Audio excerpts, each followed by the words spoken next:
The diplomatic chamber aboard Confluence. Prime Station hummed with the artificial life support systems that kept dozens of alien species alive in shared space, and Commander Sarah Chen stood before the semicircular arrangement of the Corinthian council members, with her hands clasped behind her back in a posture she hoped conveyed both respect and strength. The Corinthians were massive creatures, each one standing nearly 3 meters tall, with chitinous exoskeletons that gleamed under the station's harsh lighting, and their compound eyes reflected the world in thousands of fractured images while their antennae constantly twitched and waved as they communicated.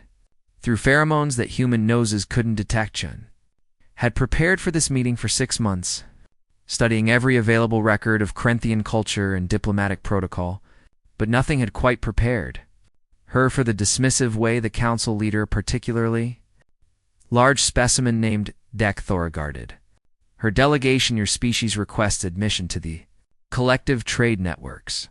The Cthulhu's translator device rendered his clicking mandibles into flat, emotionless human speech, and Chen noted how the translations somehow still managed to convey contempt. That is correct, Chen replied, keeping her voice steady and professional despite the tension she felt building in her shoulders. The other 2 humans in her delegation, Dr. Marcus Webb and Lieutenant Amy O'Conquest, slightly behind her, and she could feel their nervousness even without looking at them, because this was humanity's first real chance at joining the greater galactic community, and everyone knew how much depended on these negotiations before we can consider such a request. Vekthar continued while his antennae performed some complex dance that the other council members seemed to understand. You must submit to biological compliance testing, as all species must prove they can coexist within collective space without presenting contamination risks. Chen had expected this, and her briefing materials had covered the standard medical screenings that new species underwent, so she nodded and said, "We're prepared to provide biological samples and undergo standard health protocols." "No," Stekthurus translator cut her off, and the sharpness in the artificial voice made Chun's jaw tighten. "You misunderstand, and this reveals your species' ignorance of how things work in civilized space. Because biological compliance testing means you submit to our judgment about whether your species has the proper mental and emotional stability to interact with your betters." The phrase "your betters" hung in the air like poison, and Chen felt her diplomatic smile freeze on her face as she processed what she'd just heard.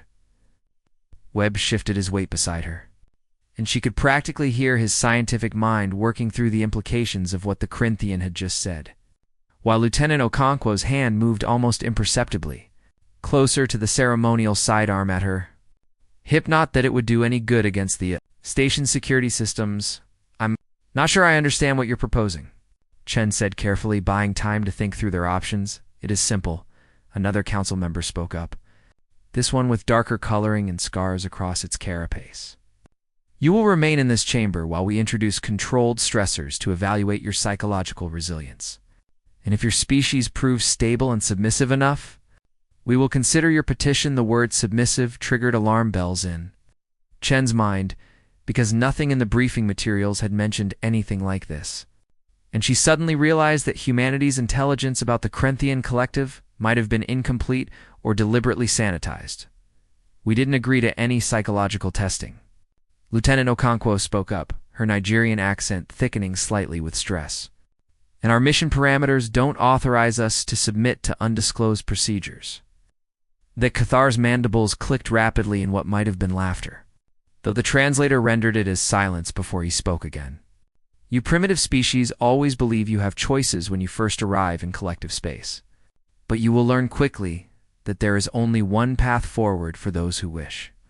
To avoid isolation, Chen's mind raced through scenarios, and she weighed her options with the kind of quick, tactical thinking that had earned her command of humanity's first deep space diplomatic mission. She could refuse and walk out, but that might mean decades before humanity got another chance at this level of contact.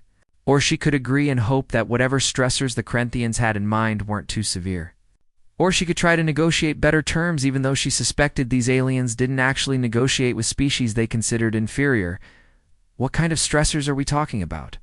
she asked, stalling while she activated her subdermal communicator with a subtle flexing of her jaw muscles that sent a silent alert to the human ship. "Waiting 3 light hours away in the outer system, that is not your concern," Dekthar replied. And Chen noticed that armed security forces had quietly moved into position near the chamber's exits. "You will either submit to the testing, or you will return to your little world and wonder what might have been." Dr. Webb leaned close and whispered urgently. "Commander, this isn't right, and I don't think we should. I know." Chen interrupted him softly, then raised her voice to address the council. "And if we refuse, then you leave immediately," Dekthar said. But something in his posture told Chen there was more to it than that. "Though I should mention that 63 species have sat where you sit now. And 63 species agreed to our testing. And 63 species now enjoy the benefits of collective membership." The implication was clear.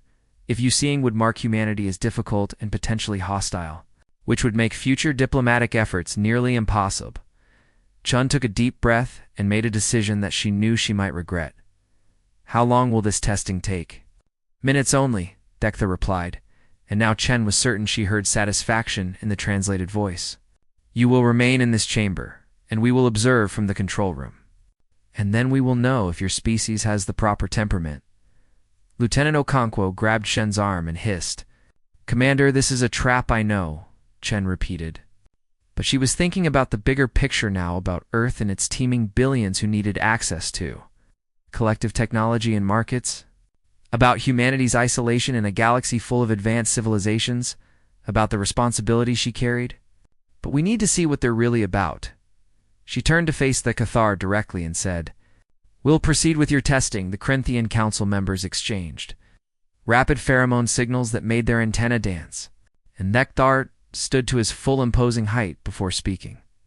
"Excellent, and you have made the wise choice. And now you will wait here while we prepare." The council members filed out through a door that slid open silently. And Chen noticed how the security forces remained in position. And then she saw the vents in the ceiling begin to iris open with mechanical precision. Darweb saw them too, and his face went pale. Oh God. Purple mist began to seep into the chamber from above. And Chen's combat instincts screamed warnings even as she forced herself to stand straight and calm, stay together.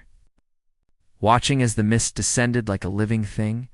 And remember your training, Lieutenant Okonkwo had drawn her sidearm now, despite knowing it was useless.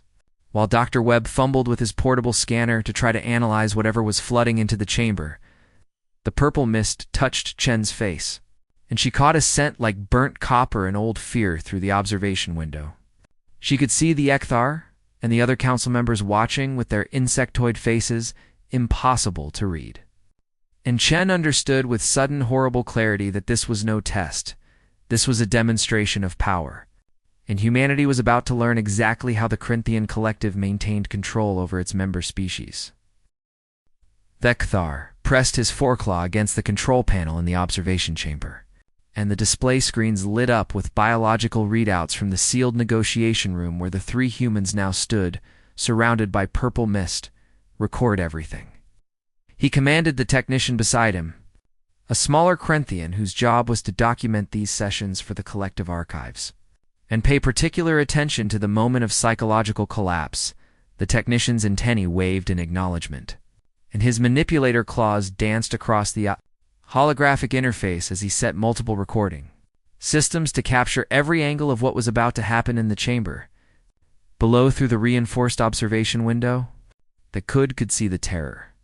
Guess what the Corinthians called Kethra in their own language, spreading through the room like a predatory fog that sought out living things with terrible purpose. The other council members had gathered behind him now, drawn by the spectacle that they had witnessed dozens of times before, but never tired of.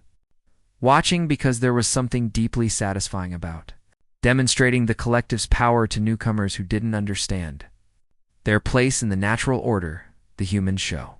"Remarkable initial composure," observed V. Cannell, the scarred council member who had spoken during the negotiation.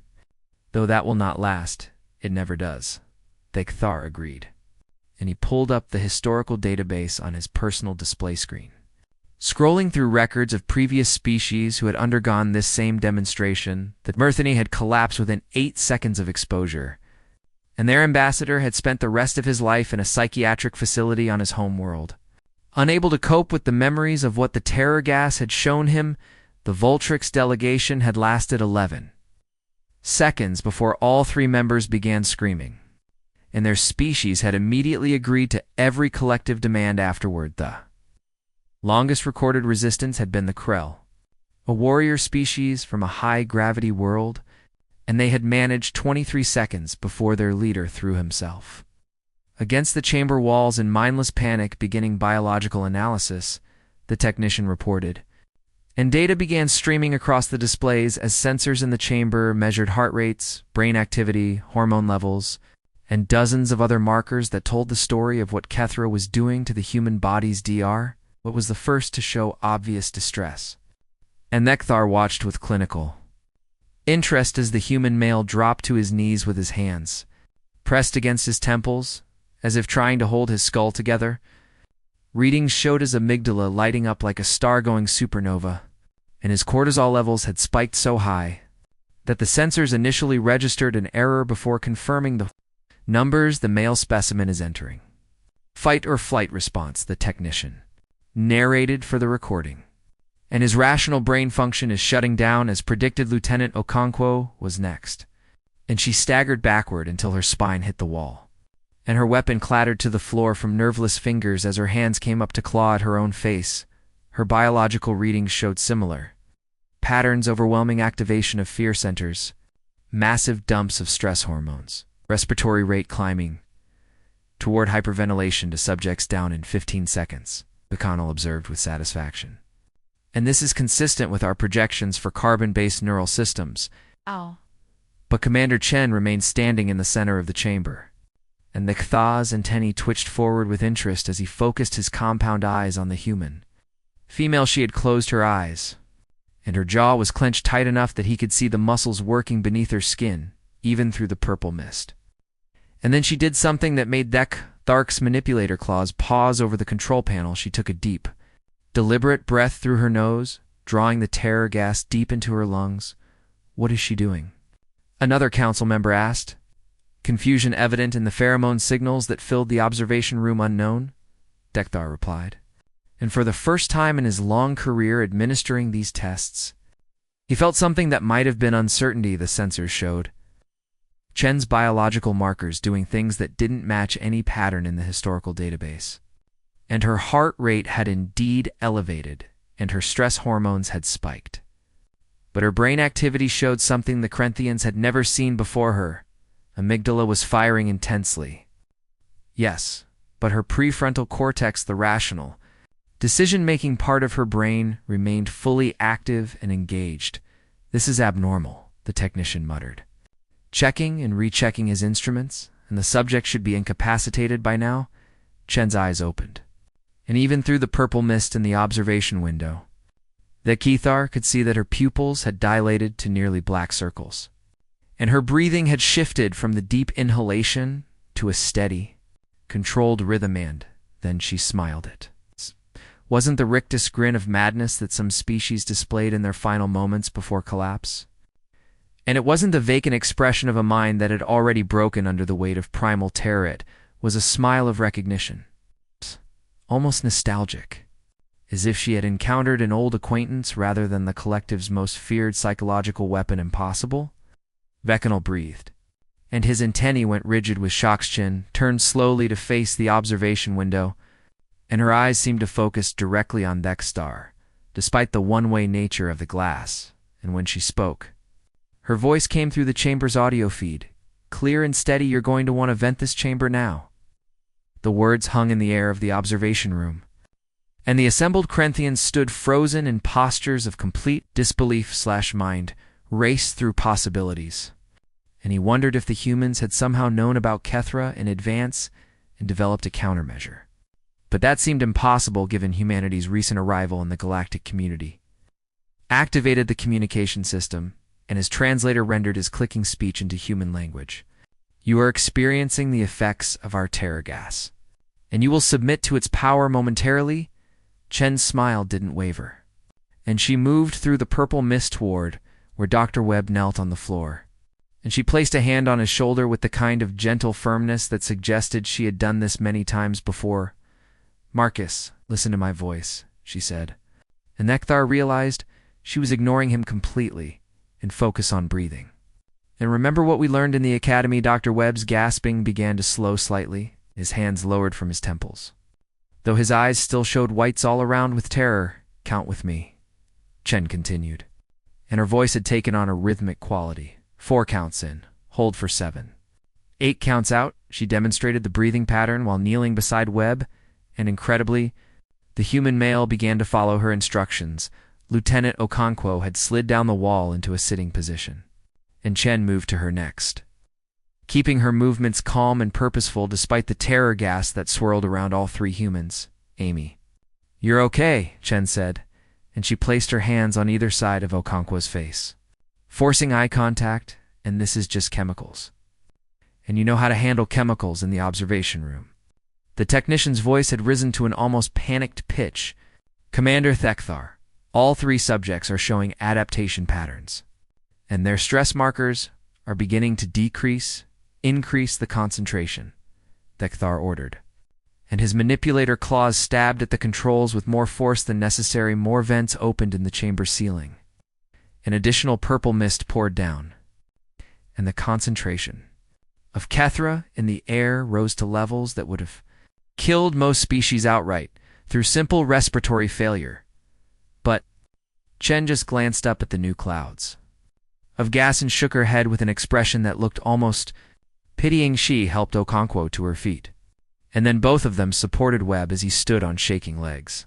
And the 3 humans formed a tight group in the center of the chamber. "Whatever you're using," Chen called out toward the observation window. "It's triggering our fear response, and I won't pretend it isn't. But my species learned a long time ago how to function through fear." She paused, and her smile returned, though this time it had harder edges. "You picked the wrong test." Dekthar stared at the displays showing human biological data, and he saw patterns that defied everything the collective knew about psychology and neural chemistry. Humans' bodies were reacting exactly as predicted, flooding with stress hormones, activating fear centers, preparing for fight or flight, but their minds were overriding those responses, maintaining rational thought and coordinated action despite what their bodies were screaming at them to do. "How long have they been exposed?" Vakano asked quietly. 2 minutes and 47 seconds, the technician replied, and his tone carried something that might have been awe or might have been fear. The previous record had been 23 seconds, and these humans had shattered that marker and were still standing, and were still thinking, and were still functioning as a coordinated team. Chun had gotten both of her delegation members breathing in sync with her, and all 3 humans were now doing the same controlled respiration pattern, and their biological markers were stabilizing. Despite the increasing concentration of terror, "Gas, shall I continue increasing the dosage?" the technician asked, but his antennae were waving uncertainty. Chen's mind operated on 2 levels as she stood in the purple mist, with her heart hammering against her ribs and every instinct screaming at her to run or fight or curl into a ball and hide. On 1 level, she felt the terror gas doing exactly what it was designed to, deflooding her system with chemical signals that told her she was in mortal danger, that something terrible was coming, that death or worse lurked just beyond her perception, but on another level. The trained and disciplined part of her consciousness that had been forged through years of military service and specialized preparation. She recognized these feelings for what they were, just chemicals, just signals, just her body's ancient programming trying to keep her alive. Recognition brought back a memory from her training days at the Terran Defense Academy, when she had been 23 years old and certain that she was the toughest person who had ever lived. Right up until the day Sergeant Kovac had introduced the recruits to the fear conditioning chamber. "Fear is a tool," Kovac had told them, pacing in front of the sealed door that led to horrors they couldn't imagine. "And humanity's greatest achievement isn't that we eliminated fear, it's that we learned to use it." Chen remembered walking into that chamber, along with 30 other recruits, and she remembered the carefully calibrated scenarios that the Academy's psychologists had designed to push every button evolution had installed in the human brain darkness that pressed in from all sides. sounds that suggested predators just out of sight, the sensation of falling with nothing to catch you. Isolation so complete, it felt like being the last person alive in the universe. Half the recruits had washed out that day, unable to complete the training, and Chen had come close to joining them when the scenario had shifted to show her everyone she loved dying while she stood frozen and helpless. But Kovac's voice had come through speakers hidden in the walls. Calm and steady, your body is lying to you right now. And your fear is real, but the danger isn't. And you can choose which one you listen to. Chen had made her choice then, and she made it again now, in the Corinthian chamber. And she felt her training clicking into place like armor sliding over vulnerable flesh. Focus on what's real, she murmured to Webb and Okonkwo, repeating the lessons that had been drilled into her. And count your breaths, and remember that fear is information, not instruction. The Terragast showed her images of Earth burning, of everyone she knew, screaming in agony, of herself alone in an infinite void where nothing she did mattered and nothing would ever matter again. But these were lies, hallucinations, chemical warfare against her own nervous system. Turn's grandfather had told her stories when she was young, and she thought of them now as the purple mist swirled around her. And she remembered sitting on his knee while he described things that no child should have to hear about, but that he believed. Everyone should understand he had been a soldier in the Unification Wars, back when humanity had been busy tearing itself apart before it learned to reach for the stars. And he had seen combat in 6 different theaters across 3 continents. The worst part wasn't the artillery, he had told her with his old eyes, looking at something distant and terrible. And it wasn't the urban fighting or the chemical attacks or any of that.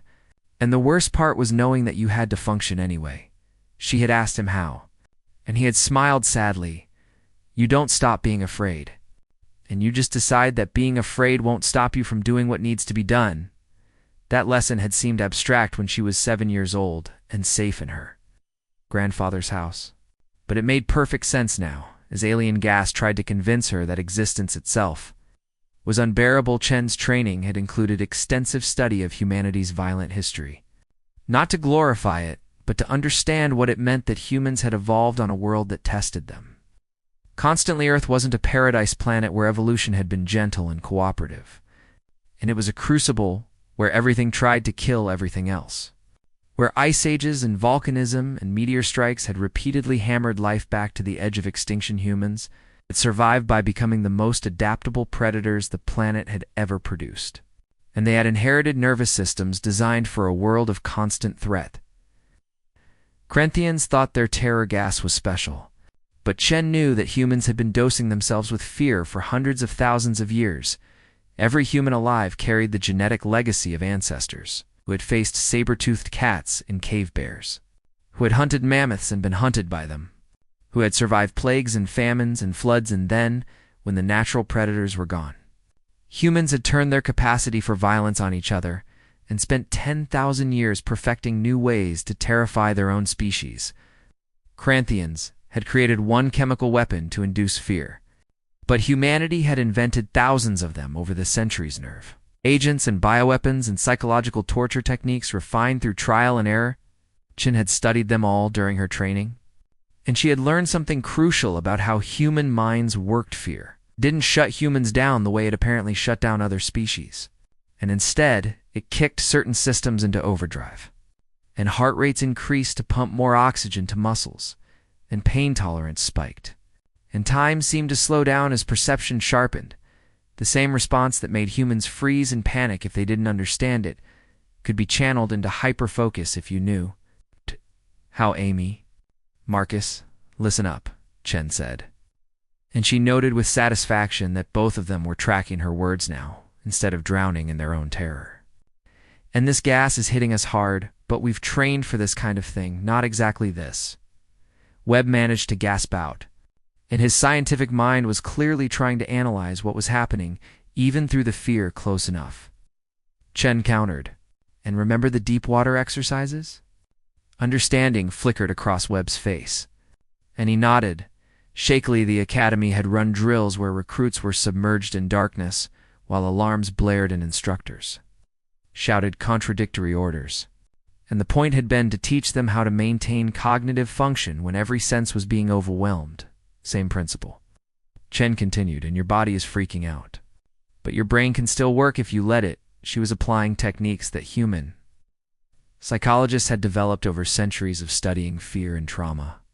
Starting with exposure therapy during World War I, when doctors first began to understand that soldiers could be trained to cope with battlefield stress, though, knowledge had grown through decades of research behavioral conditioning.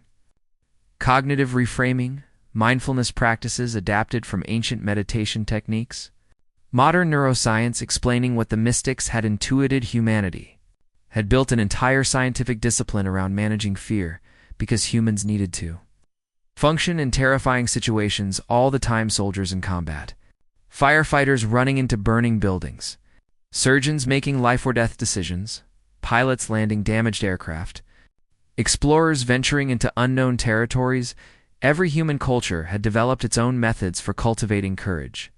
And while the specific techniques varied, they all acknowledged the same fundamental truth: courage wasn't the absence of fear, and it was the decision to act despite fear.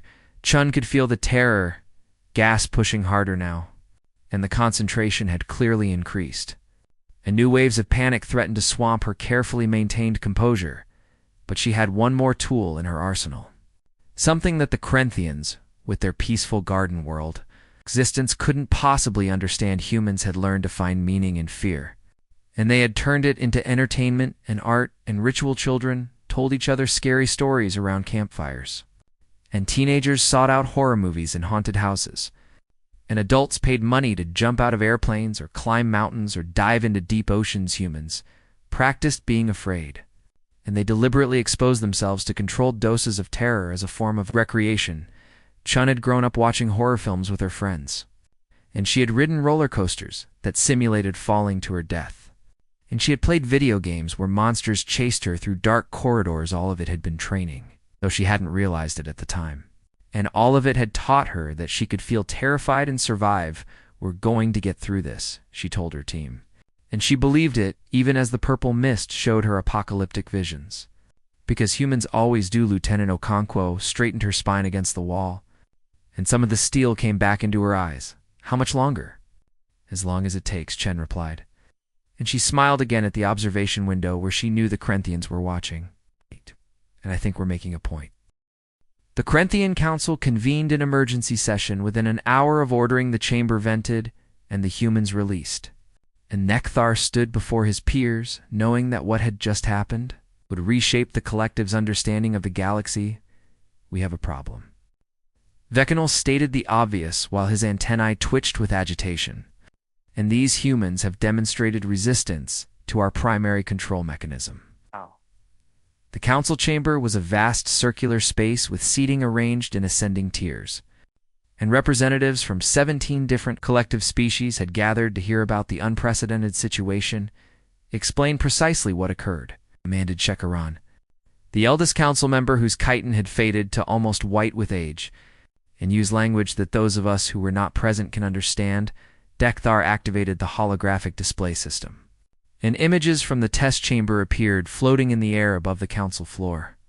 Commander Chen, standing calmly in purple mist, helping her colleagues maintain composure, smiling at the observation window with that unsettling expression. The humans were exposed to Kethra for 7 minutes and 18 seconds, Dekthar reported, and he heard the gasps and pheromone signals of shock from the assembled representatives.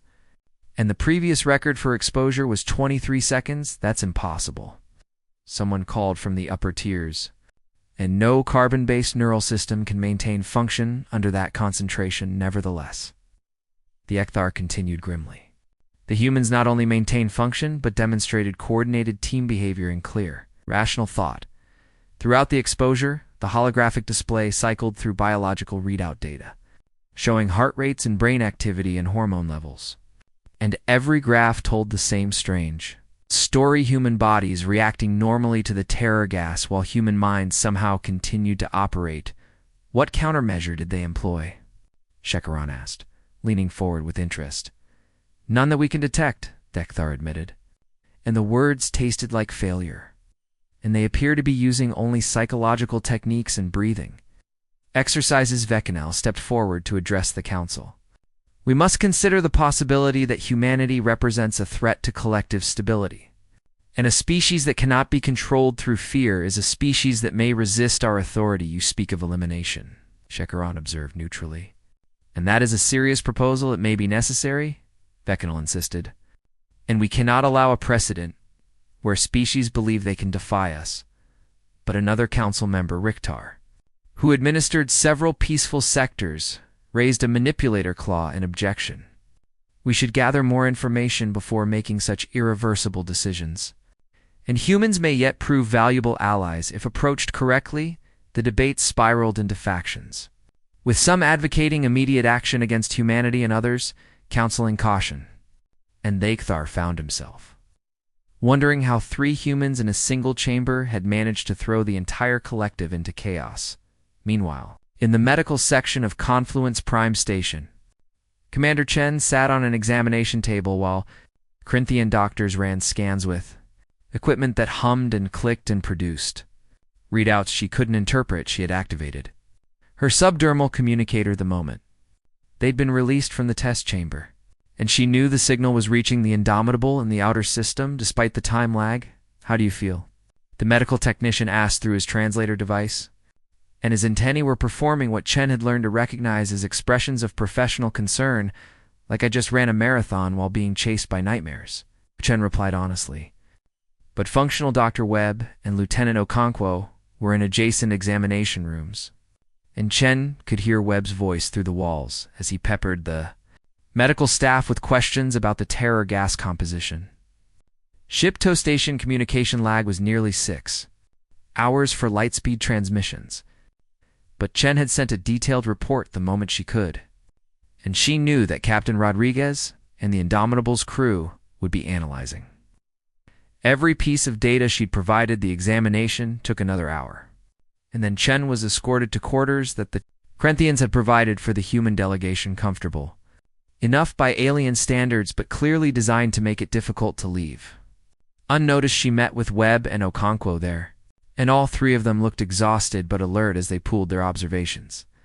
I got some readings on my scanner before things got intense, Webb said, pulling up data on his portable device.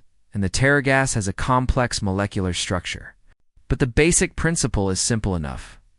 It's a neurotransmitter analog that hijacks the fear centers. Can we develop a countermeasure? Okonkwo asked. Maybe, Webb replied, but that's not the interesting part. And I ran some simulations based on what I saw of our own responses. And I think something weird is happening with our neurochemistry. He displayed molecular models that meant nothing to Chen's non-scientific mind. But she listened as he explained the gas should paralyze decision-making ability by overwhelming the amygdala. Webb continued. But human brains have this unusual capacity to maintain prefrontal cortex activity even under extreme stress. And it's like we evolved a bypass system. Chen thought about her grandfather's war stories and the fear conditioning at the academy. Not a bypass, we just learned to drive with the emergency brake on. Exactly, Webb said excitedly.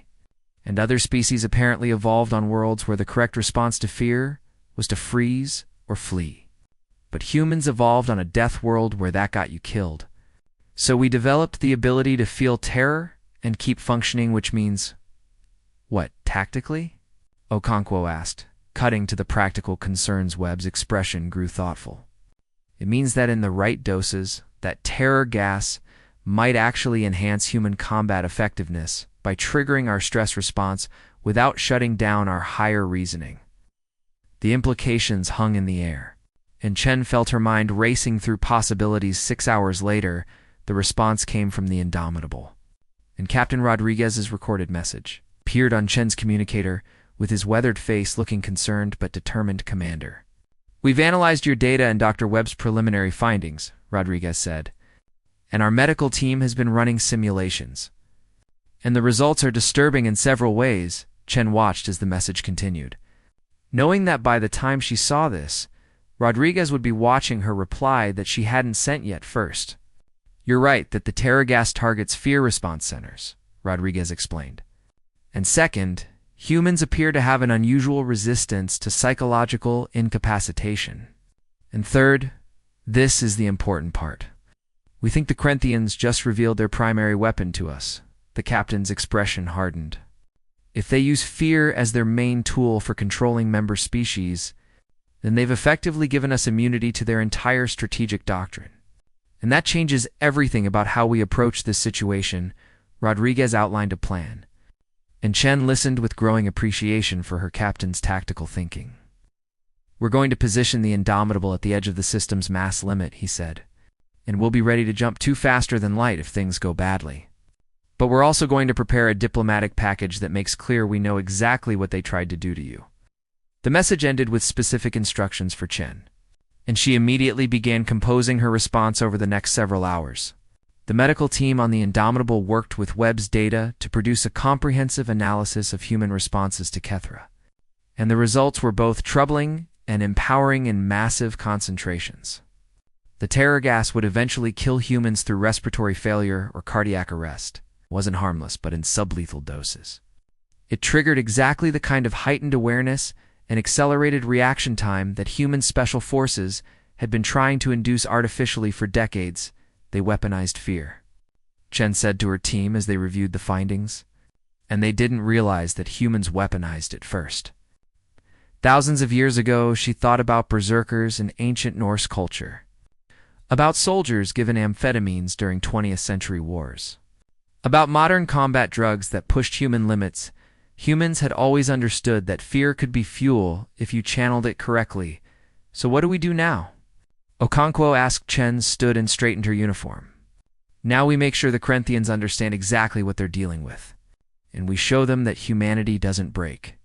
She accessed the station's communication system and requested an immediate audience with the Corinthian Council, citing the diplomatic protocols that they themselves had established. When Nekthar's translator voice came back with a summons to the council chamber within the hour, Chen smiled, that same smile she'd worn in the purple mist. "Let's go explain some things about humans," she said to her team. "And I think it's time for honest conversation." 3 weeks after the incident with the terror gas, Commander Sarah Chen stood before the Galactic Collective Tribunal in a chamber so vast that the far walls disappeared into atmospheric haze, and representatives from 47 species watched her with expressions that ranged from curiosity to hostility. Tribunal had been convened specifically to address what the Corinthians were calling the human anomaly, though Chen suspected the real reason was that word had spread about what happened in that test chamber, and everyone wanted to understand that. Tar sat in the prosecutor's position, his massive form somehow diminished by the events of recent weeks.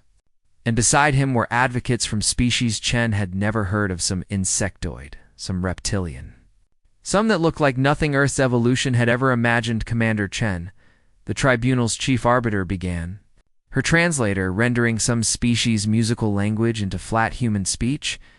"You stand before this body to explain humanity's resistance to established collective control protocols with respect," Chen replied, keeping her voice steady and clear so the translation systems could process it.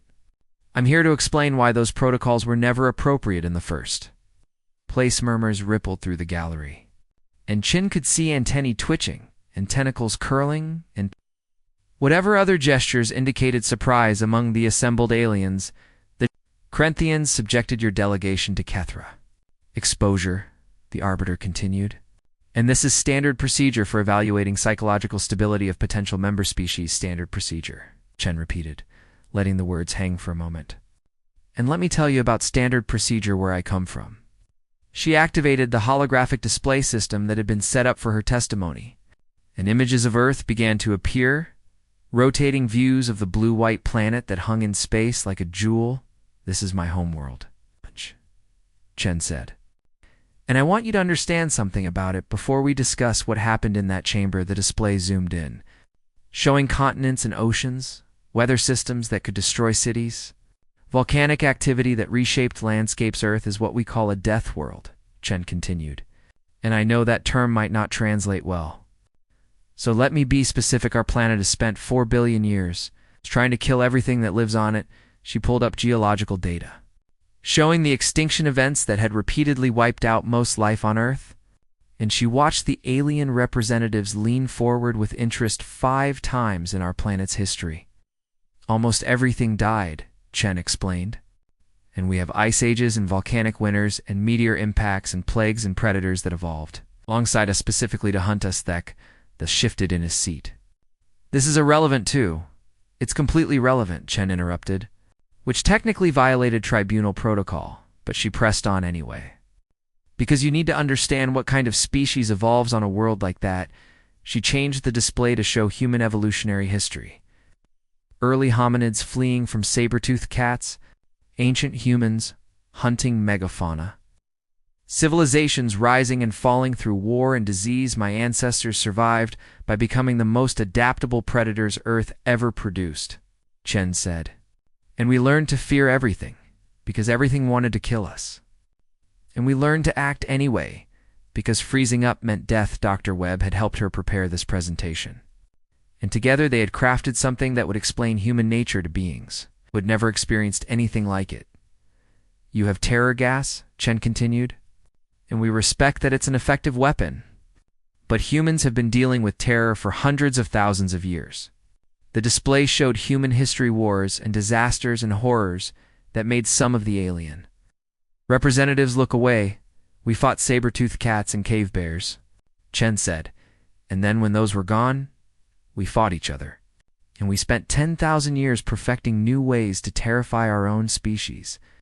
She pulled up historical records, enchant battles, medieval torture devices, industrial warfare, nuclear weapons, psychological operations. My species invented chemical weapons, biological warfare, nuclear bombs that could end all life on our planet, Chen explained. And we developed all of this while simultaneously developing art and music and philosophy and science. The tribunal chamber had gone silent except for the soft sounds of translation devices. Processing her words, the Krenthians thought they could control us through fear, Chen said, turning to look directly at the... But they didn't understand that fear is our natural state, and we learned to function through it because we had no choice. She changed the display again, showing training footage from the Terran Defense Academy recruits going through fear conditioning, soldiers maintaining composure under simulated combat stress, emergency responders running toward disasters while everyone else fled. We train our people to feel terror and work through it, Chen explained. And we study fear scientifically, and we practice being afraid as recreation. And our children tell each other scary stories for fun. Vakano rose from his seat. You celebrate fear. This is madness, maybe, Chen acknowledged, but it's human madness. And it kept us alive on a world that should have killed us 1,000,000 years ago. The Arbiter raised a limb for attention. Commander Chen, are you suggesting that humanity is immune to psychological warfare? No, Chen replied honestly, and we feel fear just like any species. And that gas in the chamber hurt us. Sai won't pretend it didn't. She pulled up the biological readouts from their exposure, showing the massive stress responses and elevated hormone levels. Our bodies reacted exactly as you expected, Chen said. But our minds learned a long time ago that feeling afraid doesn't mean you stop thinking or acting. She turned to address the full tribunal. Every human culture developed its own word for courage. And you know what they all have in common? Courage isn't the absence of fear. It's the choice to act despite fear. Dr. Webb had given her a quote from an ancient Earth philosopher, and she used it now. We learned that brave doesn't mean you're not scared, and it means you're scared and you do the thing anyway. The display changed to show human achievements, moon landings, and deep ocean exploration, and medical advances, and works of art created during humanity's darkest hours. We went to space even though it terrified us, Chen said, and we dove into deep oceans that crushed submarines, and we faced plagues and famines and wars, and we kept building and creating and pushing forward. She paused, letting that sink in. So when you put us in a chamber and flooded it with terror gas, you were giving us something familiar, and you were just reminding us of what it feels like to be human. The Cathar finally spoke. You make it sound as if your violent history is something to be proud of. I'm not proud of the violence, Chen replied carefully, but I'm proud of the resilience. And humans survived terrible things, and we learned terrible lessons.